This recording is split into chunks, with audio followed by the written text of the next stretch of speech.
My name's Redmond Barry. How do you do, Mr. Barry? And now I'm afraid we must get on to the more regrettable stage of our brief acquaintance.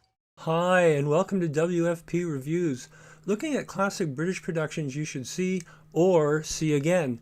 This time, we take our first look at a Stanley Kubrick movie, 1975's Barry Lyndon. It's one of the most visually rich films of the 1970s, or any other decade. A winner of 4 Oscars, it's known for its technical innovations, and Martin Scorsese ranks it as the best film of Kubrick's famous career. We'll explore and review the movie, look at production notes, critical reaction, debates about casting, and plans to produce a major unfilmed Kubrick script. There's a lot to cover, so let's get going.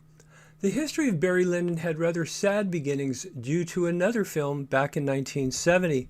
With his interest in military subjects and dramatic personalities, Kubrick eagerly wanted to do a movie on Napoleon Bonaparte after the success of 2001, A Space Odyssey.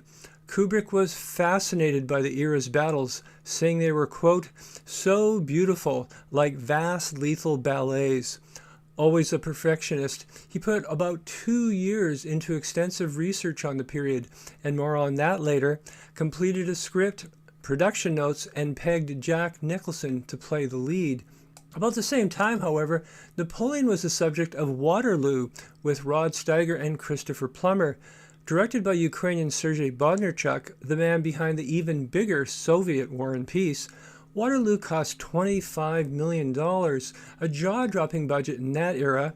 Sadly, while the film remains a hit with history buffs, the public stayed away, and Waterloo became a major disaster for producer Dino De Laurentiis and Paramount. Now, Kubrick was already parting ways with MGM after 2001, but Waterloo's failure meant no other studio would risk the big dollars for another Napoleonic epic. Even if Kubrick's notes called for some paper uniforms to keep costs down. By the way, you can find Kubrick's script and notes online. They're a fun read, and we'll get back to plans to finally film it later. Disappointed, Kubrick turned to a new project and made the controversial Clockwork Orange, but the desire to film a historic subject that he fully controlled never left. Kubrick, of course, had directed the Roman epic Spartacus, but much of that film was driven by producer and star Kirk Douglas. Back in his home library, Kubrick had a collection of Thackery, and he considered filming the author's Vanity Fair, again set around the Napoleonic Wars. However, feeling the story was too large for a feature film, he opted for Thackeray's The Luck of Barry Lyndon for his next movie. As Kubrick said in an interview, as soon as I read Barry Lyndon, I became very excited about it. I loved the story and the characters, and it seemed possible to make the transition from novel to film without destroying it in the process. Set in 18th century Britain and Europe, around the 7 Years' War, the story follows a rake's progress, the rise and fall of Redmond Barry. Born into minor Irish gentry, Redmond moves through life in many roles: soldier, deserter, gambler, duelist, until he marries into great wealth and gains a title. It's this marriage that marks the change in name to Barry Lyndon. In the novel, the story unfolds ironically. It's told with Barry's first-person narration, trying to justify his selfish deeds and mistakes. But unlike Alex's narration in Clockwork Orange, for Barry Lyndon, Kubrick opted for a neutral narrator, voiced by Michael Hordern. The change kept Barry flawed, but a bit more sympathetic. Barry Lyndon is a rise and fall story, and as both a history and film lover, the first half is a real favorite of mine. It's got so much going on. We get romance, battles, intrigue, and a very polite mugging, and duels. Duels are important throughout the story, and I'm sure Kubrick was fascinated by them. Imagine standing totally still in lace while somebody aims a pistol at you within 20 paces. And it is all gorgeous. The settings, costumes, makeup, and music all transport you back in time. Following an intermission, the pace slows as Barry declines once he gains wealth and clashes with his bitter stepson. The second half is richly presented, but it lacks the panache of Barry's younger adventures. With Kubrick's background in photography and photojournalism, the hallmark of his movies is their strong visual style, and many rank Barry Lyndon as his most beautiful work. Working with cinematographer John Alcott, a longtime collaborator, Kubrick created an impressive vision of 18th century Europe by shooting in the style of grand period paintings. Everything from big sky landscapes to estates to aristocratic gambling parties looks authentic and has a composed artistic formality. The historic setting also gave him the chance to film those lethal ballets with marching armies and battles evoking period art. The uniforms are immaculate and there's hardly a sign of blood anywhere.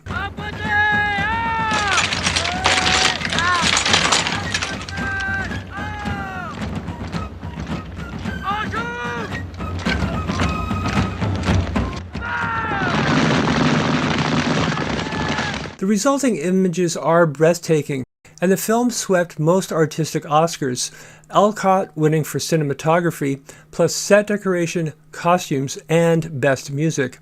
And while the outdoor vistas impressed, Kubrick's best-known technical achievement was shooting interiors by candlelight using special lenses, including one made for NASA. Co-star Marissa Berenson noted actors were limited in their movements to stay in focus, but the results were magical and unprecedented. Of course, all that perfection did not come easily. Kubrick was known for endless takes of a single scene, 30, 40, or more, which tested actors and stretched production schedules. The story goes he once demanded about 100 takes, driving star Ryan O'Neal to frustration. As well, Kubrick was obsessive when researching a subject. Preparing for Napoleon, he amassed 17,000 images of period objects and 15,000 location photos. For Barry Lyndon, he tore out painting reproductions from art books and spent about a year on research and the script. "Good research is an absolute necessity, and I enjoy doing it," he said. "Then you have the satisfaction of immediately putting it to good use." Kubrick started putting the work into good use as filming began in Ireland with its moody landscapes. However, serious threats arose from the IRA, which objected to a British production in their backyard. They were threatening, and they did threaten Stanley's family. And they even came to the door, and the maid said, "Don't let them in, those aren't painters." They said, "We're here to paint. We're here to paint." And she said, "They're not painters, don't let them in." After the scare, Kubrick immediately responded by moving the production and finishing in England and Germany. Now, as an auteur, Kubrick was one of those rare few, like Lean, Kurosawa, Fellini, or Scorsese, whose reputation made him the star draw for a new movie. And as the gap between films grew longer and longer, a new Kubrick release was a major cinematic event. The first thing we hear in the Barry Lyndon trailer is that it's a Stanley Kubrick film. That was useful for promotion. However, spending $11 million on the project, Warner Brothers hedged its bets by insisting that Kubrick use a top 10 star in the lead role. In 1975, the two actors who best fit the bill were Robert Redford and Ryan O'Neal, who was hot property after his massive hit Love Story. Stanley first offered the part to Redford, who turned it down before O'Neal accepted. This lead casting has always been the most debated aspect of the film. It's not unusual for Hollywood actors to stick out while working with stage-trained British actors, performers like Kubrick regulars Leonard Rossiter, Philip Stone, or Patrick Magee. Some considered O'Neal's work flat, especially next to the colorful character actors around him. But all that said, others felt O'Neal was ideal for the awkward fish out of water. Redmond is ambitious, but he's also naive and remains an outsider in the different stages of his life, especially with the moneyed classes. Thackeray created a character who lives in extraordinary times, but is far from an extraordinary man.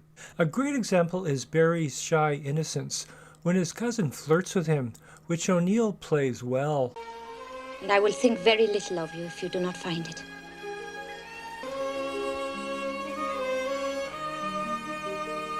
I cannot find it. Kubrick always insisted that O'Neal was right for Barry.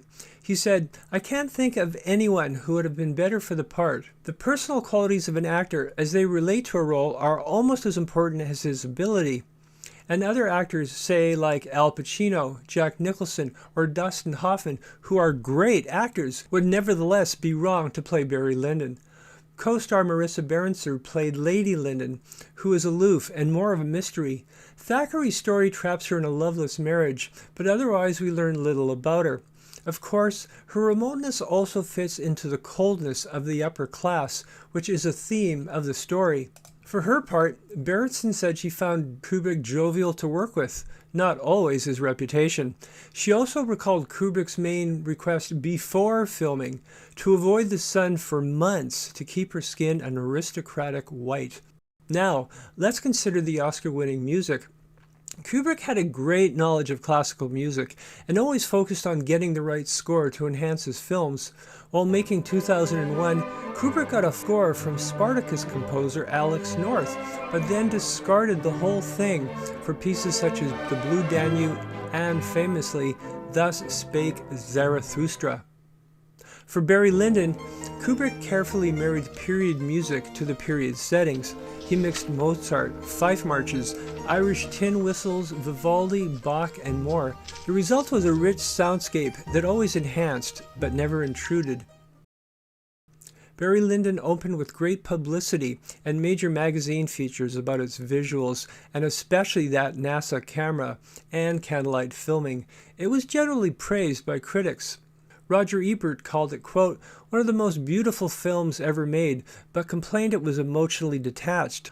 Rival critic Gene Siskel praised it and argued emotional coldness was a key premise in the plot. With New York critics, Lyndon won awards for Best Picture and Best Director. At the Oscars, however, Kubrick failed to take the Director's Award, and never did, just like Alfred Hitchcock before him. At the box office, Barry Lyndon proved a modest success. Americans were lukewarm to the lengthy film with tricorn hats, but it proved more popular in Europe. Today, it's well regarded by cinephiles and sits in IMDb's list of the best 250 movies. It's also interesting that despite the demands of the famous director, Ryan O'Neal generally got on quite well with Kubrick. When the actor had a son with Farrah Fawcett in 1985, he named him Redmond, after his character in the film. Finally, let's get back to Kubrick's Napoleon project. Back in 2013, Steven Spielberg announced he'd mount a major production on Napoleon based on Kubrick's script. Spielberg had been friends with Kubrick, who died in 1999, and back in 2001, he directed AI, using Kubrick's story about artificial intelligence. At the time of this video, over a decade later, the production reports still persist, now focused on an HBO miniseries instead of a feature. I do hope we'll finally get to see the series realized, and that Ridley Scott's disappointing Napoleon doesn't cause Kubrick's vision to face a second Waterloo. As always, thanks for watching and supporting the channel, and please do come back soon to Waltz Flicks Picks.